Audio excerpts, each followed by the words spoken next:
Deus desceu.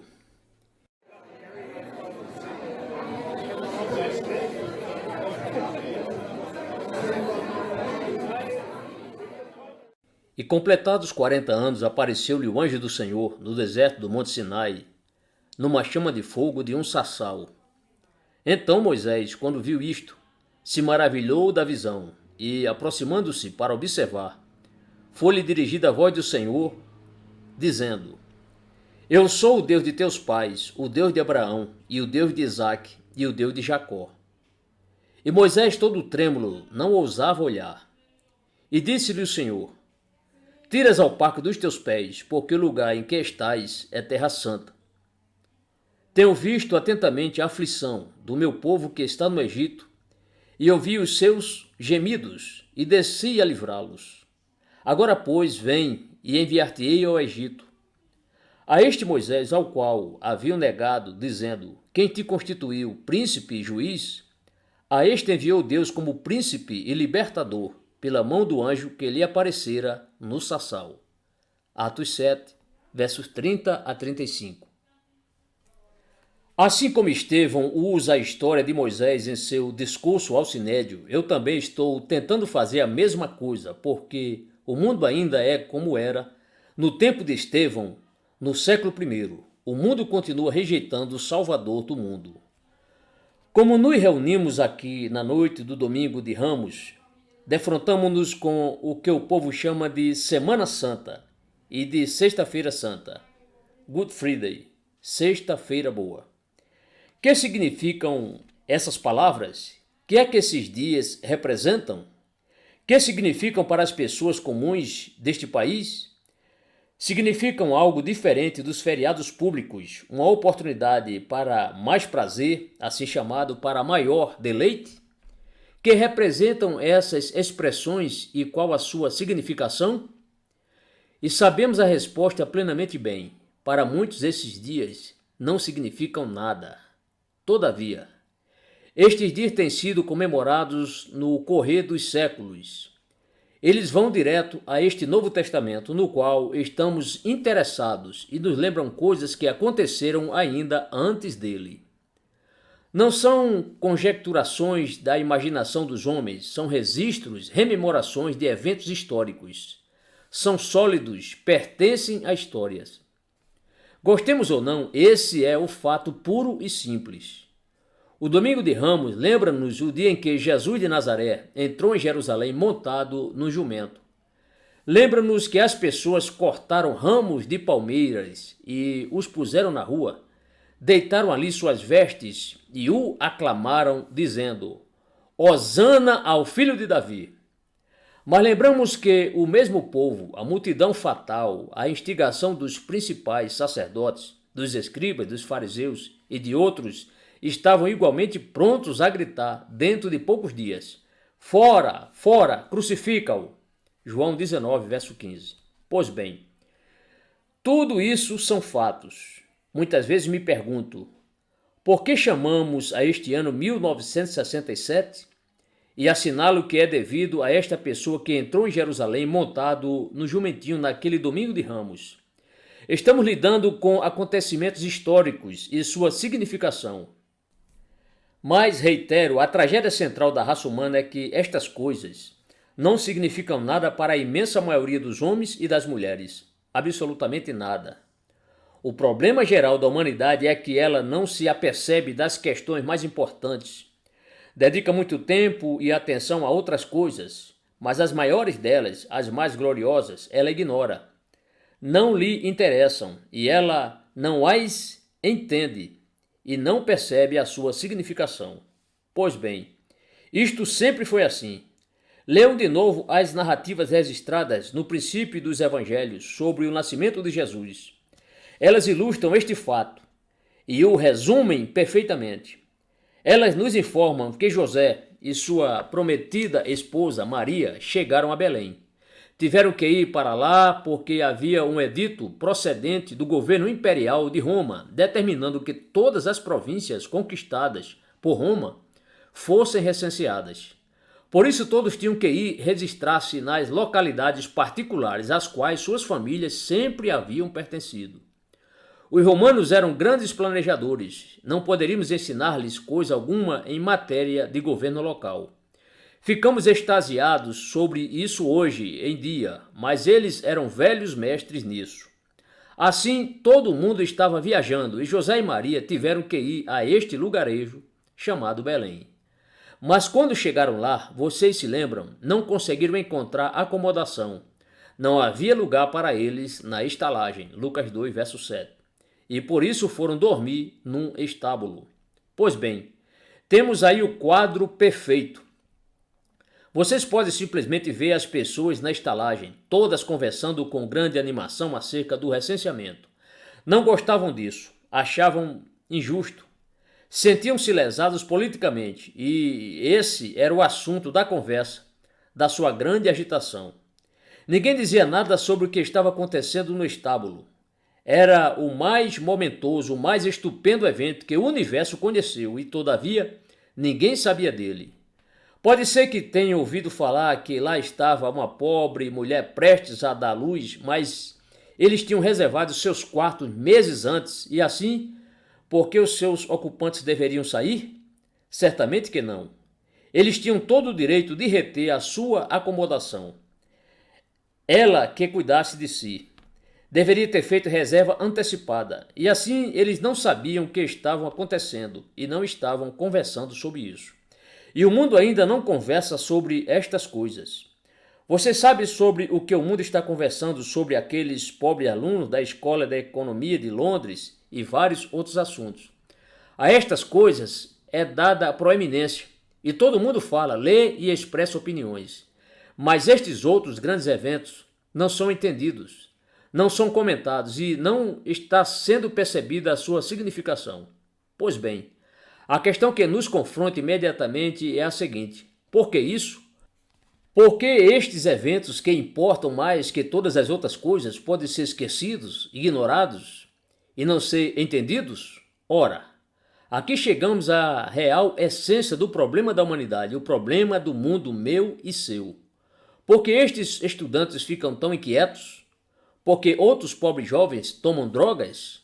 Por que estamos construindo estes horríveis armamentos? Porque há sempre algum tipo de crise na esfera internacional?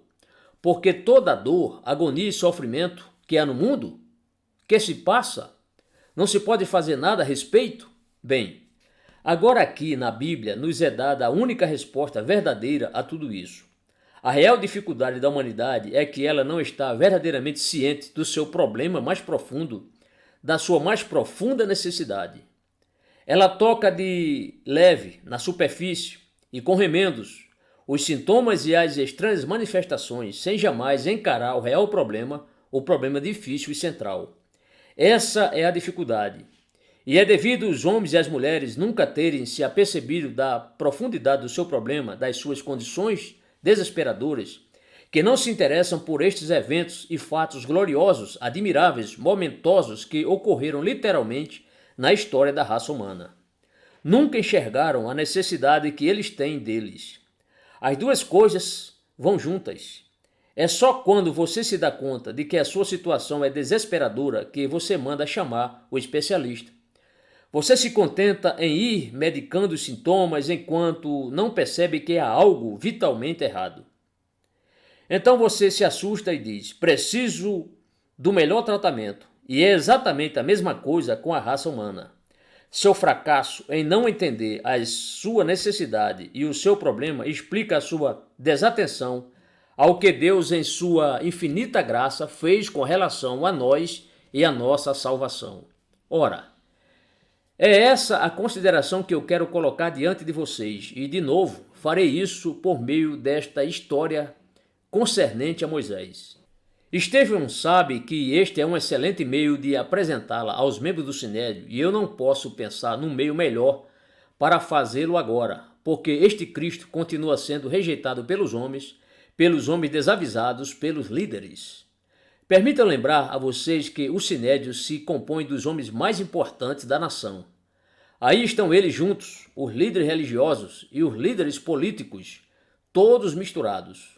Foram eles que rejeitaram o seu Messias e as pessoas semelhantes a eles ainda hoje o rejeitam.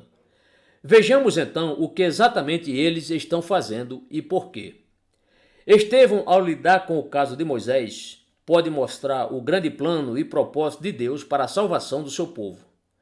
No parágrafo que vimos considerando, vemos este extraordinário e altamente vibrante ponto divisório, por assim dizer, na história de Moisés, o ponto no qual ele foi comissionado por Deus e dele recebeu uma mensagem explicitamente. Já vimos que Deus tinha falado com ele quando ele era considerado filho da filha de Faraó, em toda a pompa e cerimônia da corte do Egito, quando era visto como um gênio militar e como um homem sábio, tendo o mundo a seus pés.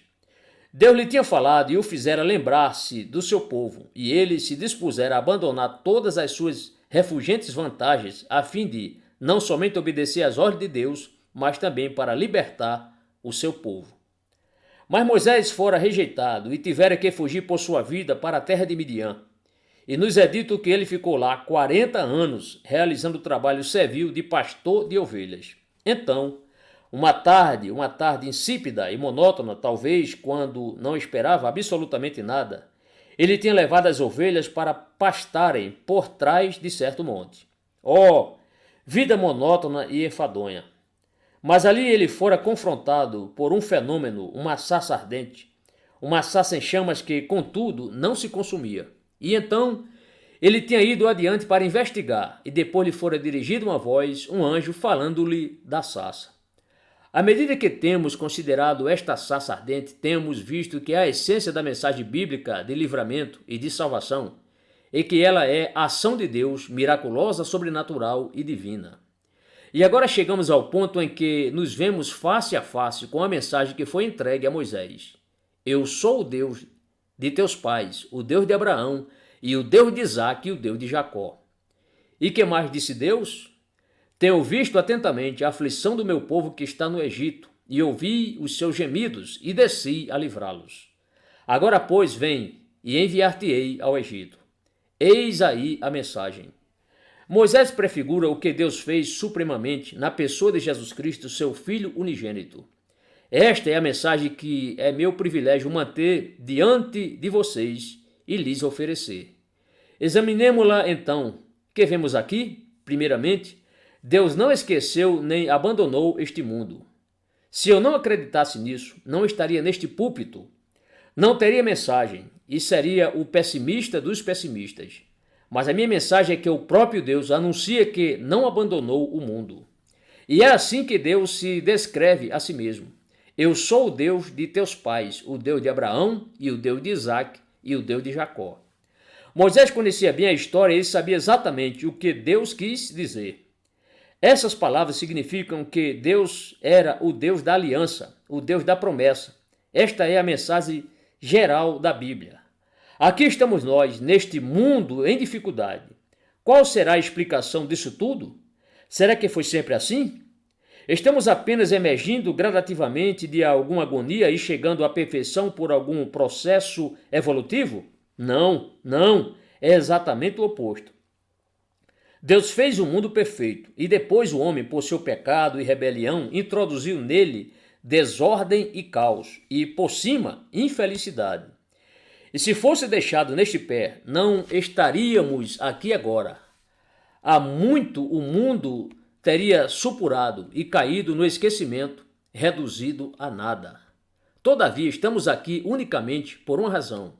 É porque o grande Deus que fez este mundo, a quem ele pertence, ainda está interessado nele, ainda se preocupa com ele e se empenhou em redimir todo o cosmos. Ele prometeu isso. Prometeu primeiro no Jardim do Éden, mas depois deixou a promessa particularmente clara para Abraão, para seu filho Isaque e depois para seu filho Jacó. E aqui Deus está renovando essa promessa com este homem, Moisés, e o está lembrando dela. Deus tem um plano e um propósito para este mundo, porém o mundo não sabe disso. O mundo dá ouvidos aos filósofos ou aos estadistas. Houve tempo em que nossos ídolos eram os estadistas, até que começamos a conhecê-los melhor pelo que lemos em suas autobiografias, e hoje eles são desprezados. Hoje são os filósofos. Bem, os filósofos também estão escrevendo as suas autobiografias, e eu penso que depois de os lermos, ou consideraremos menos, E então, quem virá depois? Aqui estamos, nenhuma esperança. Mas Deus tem um plano e um propósito para a redenção e para a salvação do universo. Essa é a mensagem da Bíblia. E Deus estava dizendo a Moisés: é assim que sou. Não me esqueci, ele é o Deus imutável. Ele é o mesmo que era no tempo de Abraão, de Isaque e de Jacó, o Deus eterno e sempre eterno. Além disso, Deus deu a si o nome de Jeová e revelou-se a Moisés com este nome. Ele disse que não tinha falado antes pelo seu nome de Jeová. Vê Êxodo 6, verso 3. Pois bem, Jeová significa eu sou o que sou. Também significa eu serei o que serei. Noutras palavras, significa eu sou sempre e eternamente o mesmo, o Deus eterno e sempre eterno. Que consolo é, num mundo como este, saber que sobre todas as coisas está o Deus eterno, imutável e imodificável, e que ele se empenhou pessoalmente, deu sua palavra e cumpre suas promessas. É isso que ele está dizendo, e essa é a minha mensagem para vocês. Deus pode retardar. Depois de 40 anos, Moisés foi deixado como pastor de ovelhas por 40 anos, mas ele não se esquecerá. O que é que Deus estava fazendo? Vocês perguntarão. Deus se esquecera. Está bem que haja promessas, mas 40 anos se haviam passado, e isso é muito tempo. Ele se esquecera de exercer sua graça. Muita gente diz isso frequentemente. A Bíblia é um livro muito honesto. Vocês veem o salmista uma vez e outra vez dirigir-se a Deus em agonia e dizer coisas como estas. Esqueceu-se Deus de ter misericórdia? Salmo 77, verso 9. Mas que insulto! Segundo a sua vontade permissiva, ele permite que muitas coisas aconteçam, mas nunca esquece o seu propósito. Ele nunca esquece a sua promessa.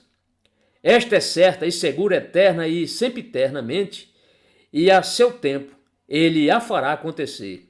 E aqui está a coisa espantosa. Ele disse a Moisés: tenho visto atentamente a aflição do meu povo.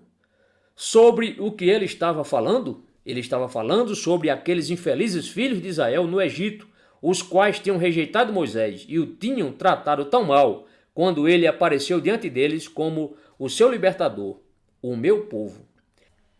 De novo, é a pura verdade que, se não fosse assim, não estaríamos considerando estas palavras agora. Deus tem o seu propósito de salvação para nós, apesar de nós.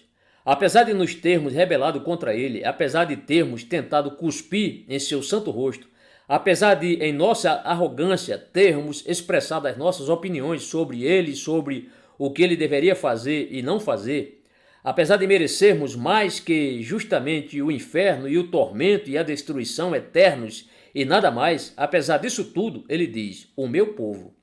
Deus amou o mundo como é, o mundo do seu povo, de tal maneira que deu o seu Filho unigênito, para que todo aquele que nele crê não pereça, mas tenha a vida eterna. João 3,16.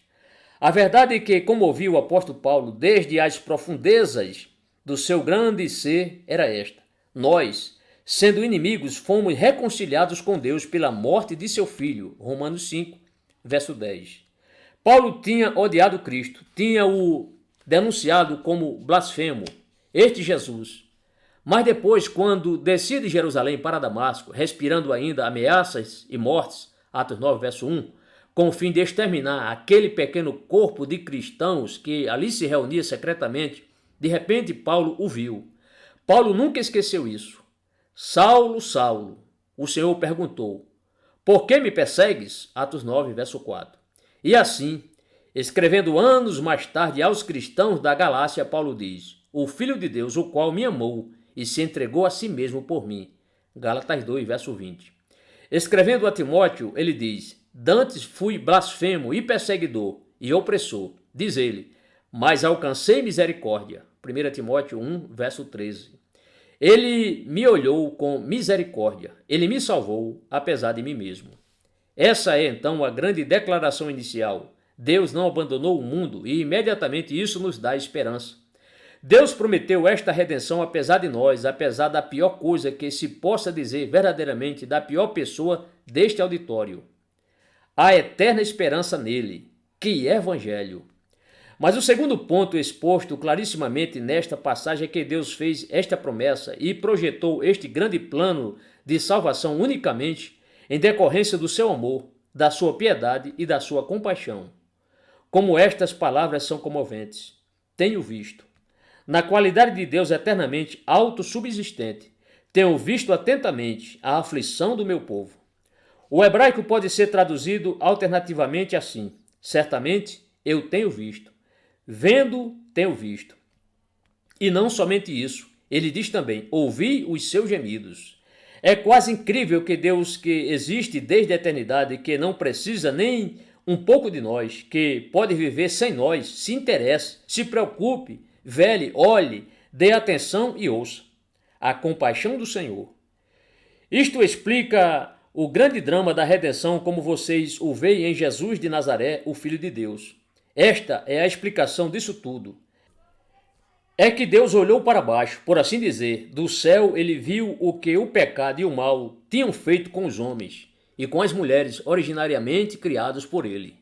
Ele olhou e viu, e ouviu os gemidos. Ele ouviu a mortiça e triste música da humanidade. Noutras palavras, Deus viu o que o pecado tinha feito com a humanidade. O que fez o pecado? Produziu aflição. Versículo 34. O que significa isso? Significa opressão. Sobre nosso Senhor nos é dito que aqui, nos dias da sua carne, ele olhou em volta para os homens e as mulheres, pessoas como nós no mundo atual, olhou e os viu, como ovelhas que não têm pastor. Marcos 6:34. E naquele tempo, quando as ovelhas não tinham pastor, ficavam à mercê de cães raivosos, cães brabos e violentos que havia no Oriente Próximo, naquela época, e que vagavam pelos campos sempre prontos a atacar e a perseguir as pobres ovelhas. As ovelhas sem pastor não sabiam onde encontrar o alimento de que necessitavam. Eram perseguidas, caçadas, sempre arquejantes, magras, exaustas e a ponto de desfalecer. Esse é o real sentido do termo aflição, e era assim que o Senhor via os homens e as mulheres. E ele veio ao mundo porque tinha visto isso. Deus viu a tirania e a escravidão do pecado. Deus sabe que cada um de nós é escravo por natureza, arrastado por cobiças, impulsos e paixões. Não existe uma única pessoa que seja livre. Não estou falando só das cobiças da carne. O apóstolo fala também das cobiças da mente, e talvez as cobiças da mente sejam até piores que as da carne. De qualquer forma, pode-se alegar que as cobiças da carne são mais ou menos naturais, mais estoutras. A inveja, o ciúme, a malícia, a autoimportância, o ódio são os males que mantêm cativa a humanidade, e o mundo está cheio desses escravos nesta noite. Claro está que as pessoas ignoram esse fato. Essa é a tragédia disso. Elas se julgam livres, livres especialmente da opressão da religião, livres da frequência dominical à igreja, livres para lerem os jornais de domingo e os artigos maravilhosos, os artigos sofisticados que ajudam a entender a vida. Mas ajudam mesmo? Bem, vou fazer agora uma coisa estranha. Vou incentivar vocês a lerem esses jornais. Leiam o que dizem estes grandes pensadores. Quase me disponho a declará-los leitura compulsória nestes dias. Se vocês quiserem saber o que significa bancarrota intelectual e, por cima, a bancarrota moral, leiam estes escritores. Permitam-me pagar-lhes um tributo por sua sinceridade. Há sempre esperança para as pessoas enquanto são sinceras, mas todos esses escritores estão testificando o que a Bíblia sempre disse, que a vida sem Cristo é escravidão, é servidão, é vida dominada, induzida. Somos humilhados e incapazes de libertar-nos. O caminho dos prevaricadores é áspero. Provérbios 13, verso 15. E Deus olhou para baixo e viu isto. Viu os seres humanos como escravos do mundo, da carne e do diabo. Oh, a humanidade nunca esteve nessa escravidão como hoje. Vejam a escravidão da moda, como é idiota. Antes da guerra dizíamos que era impossível trabalhar com certo líder político, que não se podia fazer nada com ele, que o aterrissassem no deserto. E fizeram isso. Entretanto, dentro de poucos anos quase o adoravam como um deus. O mesmo homem, vocês se lembrem. Isso é estupidez total. Não é pensar corretamente. As pessoas em geral são escravas do que leem e do que outros dizem ou fazem. É por isso que a publicidade, a propaganda é tão influente. Os anunciantes sabem disso. Eles não entendem a real essência daquilo de que tratam, mas veem as suas manifestações e assim apostam nessa atividade, usam-na e têm sucesso. No entanto, aqui está, a Bíblia já explicou o problema.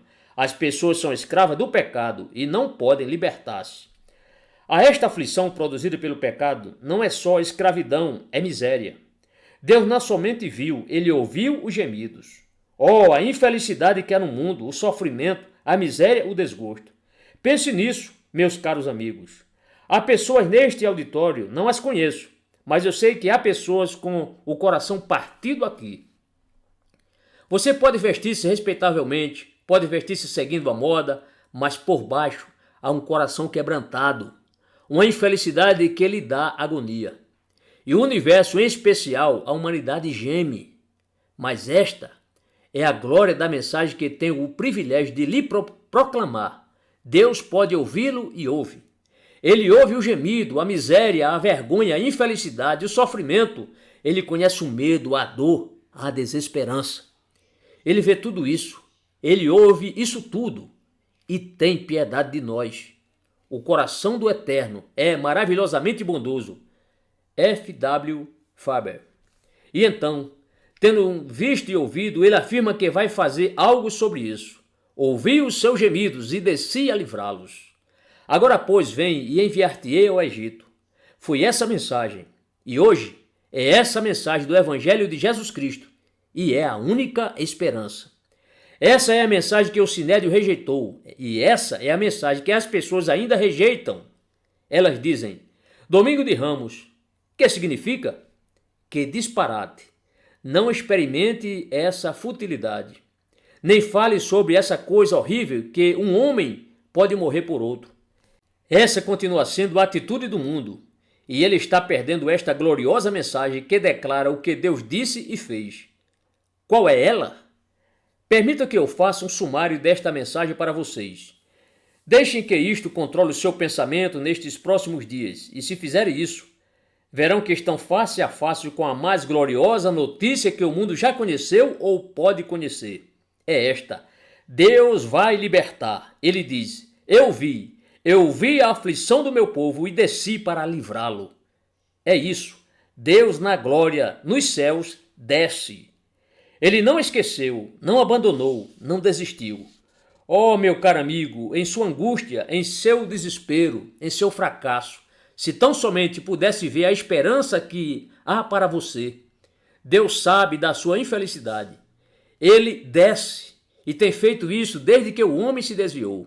Leia o capítulo 3 do livro de Gênesis, verá isso ali. Adão e Eva pecaram quando se rebelaram contra Deus e então, de repente, ouviram a voz do Senhor Deus que passeava no jardim pela viração do dia. Gênesis 3, verso 8. Ele tinha descido. Ele sabia o que eles tinham feito. Ele conhecia a sua infelicidade. No momento em que pecaram, tornaram-se infelizes. Você não pode pecar e continuar feliz. É impossível. É uma lei absoluta que, se você pecar, sofrerá. E o mundo é infeliz devido ao pecado. Mas Deus desceu. Ele sabia. Ali estão Adão e Eva escondendo-se por trás das árvores. E Deus clama, Adão, onde estás? Eu desci para lhe falar. E esse é o começo do Evangelho. Deus descendo e falando. Leia o Velho Testamento e verá que Deus continua descendo de diferentes maneiras. Quando os seus estão em dificuldade e em angústia, ele envia um anjo, o anjo da aliança, que não é outro senão o próprio Senhor Jesus Cristo, aparecendo antes da sua encarnação. Ele desce para libertar. Ele desceu antes da destruição de Sodoma e desceu quando os exércitos de Israel estavam em dificuldade. Josué, certa noite, defrontou-se com um problema terrível.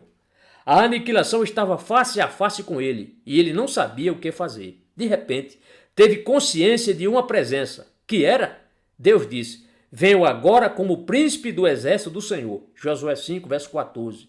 Deus desceu, apareceu e efetuou uma grande vitória. Mas se você quiser saber o que tudo isso significa, você verá o perfeito livramento operado por Deus no Senhor Jesus Cristo. Ouça a descrição que Paulo faz da descida de Deus para nos livrar. De modo que haja em vós o mesmo sentimento que houve também em Cristo Jesus, que, sendo em forma de Deus, não teve por usurpação ser igual a Deus, mas aniquilou-se a si mesmo, tomando a forma de servo, fazendo-se semelhante aos homens, e, achado na forma de homem, humilhou-se a si mesmo, sendo obediente até a morte e morte de cruz. Filipenses 2, versos 5 a 8.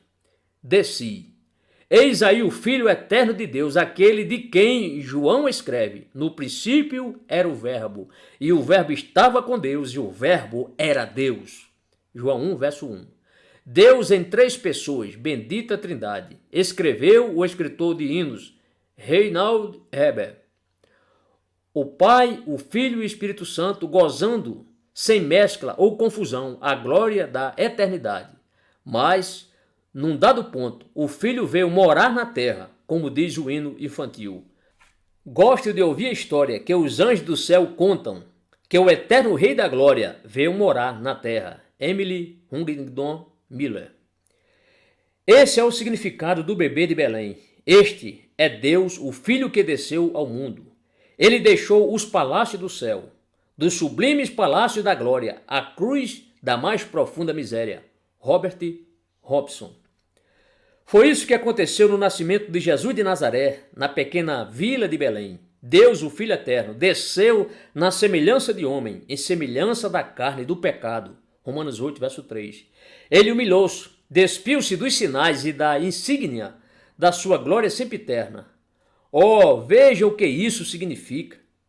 Assim como Deus disse a Moisés, enviar-te-ei ao Egito, assim também Deus enviou seu Filho unigênito ao Egito do nosso mundo, ao lugar do tormento e vergonha, de servidão, de agonia e de angústia que já descrevi para vocês. Deus enviou seu Filho unigênito ao Egito da nossa vida.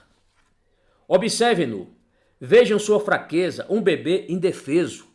Todas as coisas foram feitas por intermédio dele. Ele sustenta todas as coisas e, todavia, nasceu com abjeta fraqueza, deitado numa manjedoura, completamente desamparado. Examina a pobreza na qual ele nasceu. Maria e José não puderam oferecer um cordeiro em sacrifício, somente um par de rolas. Lucas 2, 24. Nascido no estábulo, deitado numa manjedoura, o Filho de Deus, ei-lo aqui. Sua auto-humilhação. Ele identificou-se conosco. Enviar-te-ei ao Egito, disse Deus a Moisés. E disse a mesma coisa a seu filho.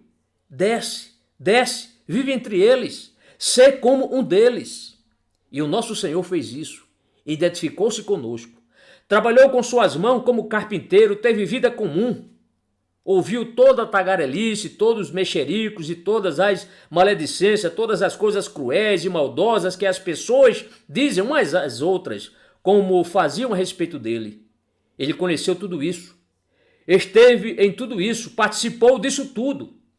Veio deliberadamente ao Egito das nossas vidas e compartilhou todos os nossos fardos e problemas. O que aconteceu com Moisés no Egito? Leia o livro de Êxodo. Leiam sobre o seu conflito, a sua contenda com o faraó e com os magos do Egito, a terrível luta que se seguiu. Quando Deus enviou o seu filho ao mundo, enviou-o a um lugar de conflito. Com que ele teve que lutar?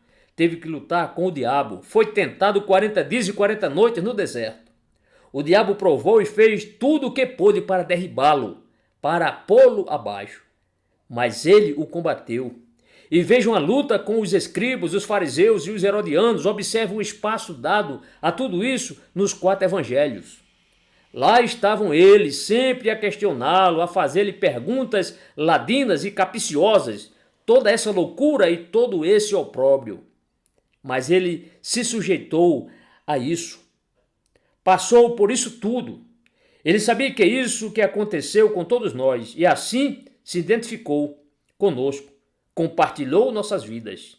E não somente isso, observe a sonolência, a astutícia e a lerdeza dos seus seguidores, o embotamento destes discípulos que não conseguiam ver o ponto e ficaram fazendo constantemente as mesmas perguntas tolas. Não entendiam nada e principalmente entendiam mal a coisa mais gloriosa, a saber, sua morte na cruz. Houve então a traição de Judas, um dos pertencentes ao círculo mais íntimo, homem, a quem ele abrira o seu coração a ele e a todos os outros, Judas, que o traiu, vendeu-o, só para obter dinheiro, usou o nosso Senhor para servir a seus nefandos projetos e ideias. Judas, traição, vergonha, deslealdade. Ele suportou tudo isso. Ele veio deliberadamente. Veio a fim de passar por tudo isso porque sabia que os seus tinham que suportar e sofrer esse tipo de coisa. E depois ele passou por uma das mais terríveis, quando os seus discípulos, deixando-o, todos fugiram. Marcos 14, verso 50. Até os seus amigos mais chegados o abandonaram e Pedro o negou, rogando pragas e maldições. Isso é história. Essas coisas aconteceram literalmente e era o Filho de Deus que estava sofrendo tudo isso. Mas não chegamos à crise final e neste ponto que Moisés empalidece, reduzido à sua insignificância. Moisés é um tipo de Jesus Cristo, porém, quando se passa ao próximo ponto, Moisés desaparece completamente do mapa. Moisés fora instruído para dizer ao povo de Israel que naquela crucial e dramática noite de Páscoa, Deus iria punir os egípcios por terem maltratado o seu povo. Uma praga destruiria todos os primogênitos da terra do Egito. Mas como seriam salvos os filhos de Israel? Eis o expediente projetado. Cada família deveria matar um cordeiro, coletar o sangue, embeber nele um molho de isopo e molhar com ele as ombreiras e a verga das portas das casas. Então, quando o anjo destruidor passasse pelo território, veria o sangue e passaria por alto aquelas casas. Essa foi a mensagem e foi isso que aconteceu.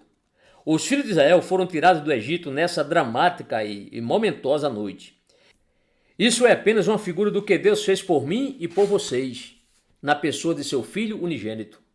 O Filho de Deus não somente veio a este mundo, não somente veio semelhante aos homens, Filipenses 2, verso 7.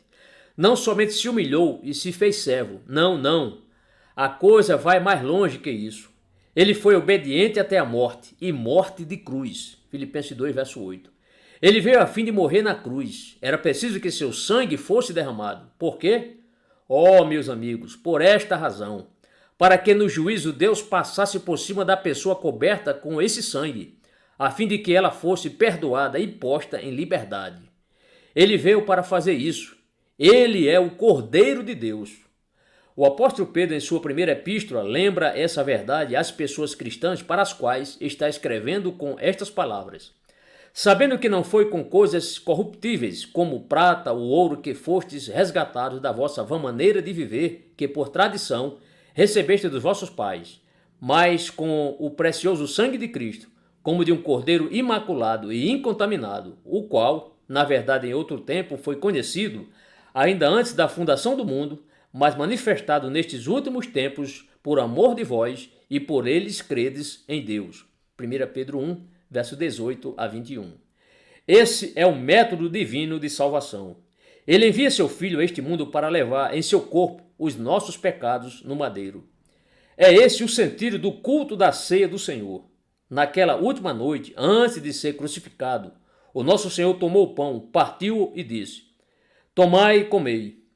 Isto é o meu corpo que é partido por vós. 1 Coríntios 11, 24. Vou dar minha vida por vocês, vou dar meu corpo. Depois serviu o vinho e disse: ou seja, representa o meu sangue, o sangue do Novo Testamento, que por muitos é derramado. Marcos 14, verso 24. Derramado por vocês e por suas transgressões, a fim de que vocês, crendo nisto, não sejam punidos. Eu vou sofrer a punição que lhes cabe. Vou fazer de mim mesmo um sacrifício por vocês.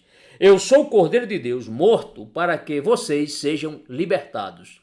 É o meu sangue que os resgata, que os redime, que os adquire e que os liberta da escravidão, da servidão, da miséria do Egito, para que vocês possam partir e herdar Canaã, a terra que emana leite e mel, para que conheçam as promessas de Deus, o amor de Deus, a misericórdia de Deus, a compaixão de Deus, Deus recebendo-os como seus filhos, adotando-os e inserindo-os em sua família e derramando chuvas de bênção sobre vocês. Essa é a mensagem. Esse é o sentido do Domingo de Ramos. Ele manifestou o firme propósito de ir a Jerusalém. Lucas 9:51. Sua morte não foi a morte de um pacifista. Ele poderia ter escapado disso tudo. Ele o diz. Não, ele o fez deliberadamente. Ele tinha vindo para realizar isso. Nisto se resume o ponto em geral. Deus o enviou para prover libertação, salvação, redenção para todos que nele creem.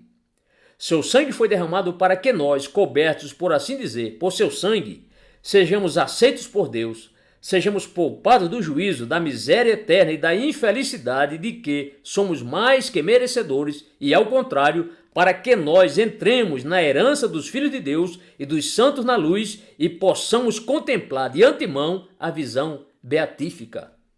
Bem-aventurados limpos de coração, porque eles verão a Deus. Mateus 5, verso 8. E isso é absoluto, é final e supremo, é tudo. E ele pode limpar-nos. Seu sangue limpa o mais imundo, seu sangue serviu para mim. Charles Wesley. Meu dileto amigo, ouça. Não importa o que você tenha sido no passado, não importa quão profundamente você tenha caído no pecado, não importa qual seja o seu opróbrio, não importa a sua degradação, não importa o que se possa dizer de você quanto ao corpo, quanto à mente, em qualquer sentido, nada disso importa. Ninguém pode salvar a si mesmo. A pessoa mais altamente moral do mundo não está em melhor situação que você.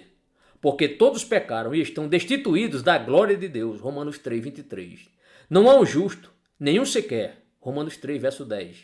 A ideia de que as pessoas religiosas são melhores do que as outras é absurda, é farisaísmo, é uma contradição do cristianismo. Não temos nada, absolutamente nada, mas Deus nos oferece esta salvação gratuita. Absolvição e perdão de todos os nossos pecados, reconciliação com Ele e todas as promessas que Ele fez a seus filhos. Ele oferece tais bênçãos a você, agora, neste momento, sem impor nenhuma condição, nada exigindo do que você tenha para dar. Somente crê e tu verás que Cristo é tudo para ti. J.S.B. Monsell. Foi essa a mensagem de Paulo e Silas ao carcereiro de Filipos na antiguidade. Ei-lo ali, em sua angústia, em sua agonia e em seu susto, e ele brada dizendo: Senhores, que é necessário que eu faça para me salvar? Há só uma resposta. Crê no Senhor Jesus Cristo e serás salvo, tu e a tua casa. Atos 16, verso 30 e 31. Acaso não é maravilhoso, não é estupendo você saber, como eu sei, que o Deus eterno e sempiterno, que move as constelações como se elas fossem um nada, está interessado em mim, que Ele me vê, que Ele sabe todas as coisas sobre mim, meus fracassos, meus pecados, meu opróbrio, minha desesperança, meu desespero, saber que Ele ouviu e ouve o meu gemido? E Ele tem ouvido o seu gemido. Então somente creia nisso. E volte para Ele, dando-lhe graças, e diga a Ele que, embora você não entenda plenamente a mensagem, você crê nela. Você crê que Ele enviou seu Filho ao mundo e a morte na cruz a fim de que você fosse perdoado e reconciliado com Ele. Diga-lhe que você crê nisso e que você quer entender tudo isso cada vez mais e Ele o acolherá, assim como você está. Essa é a mensagem. Porventura haveria alguma coisa na terra que possa comparar com isso? Isso lhe dará paz imediata, repouso imediato, satisfação imediata e começará a abrir-lhe para uma vida de entendimento, de força e de poder e finalmente o levará através da morte para a glória eterna, para a visão do Deus de Abraão, o Deus de Isaac, o Deus de Jacó, o Deus e Pai de nosso Senhor e Salvador Jesus Cristo.